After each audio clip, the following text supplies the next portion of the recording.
অনেক যুবকের টেনশন, প্রেম করে ছায়া খাইছে, হ্যাঁ, এখন বিয়ে করবে কারে টেনশনে শেষ হয়ে গেল।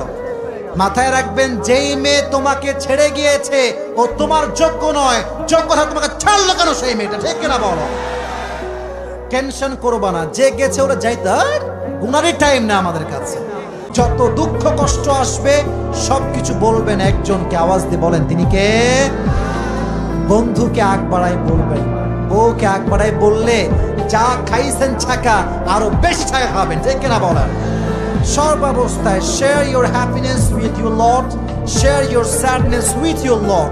Whatever happens in your life doesn't matter, it's not a big deal.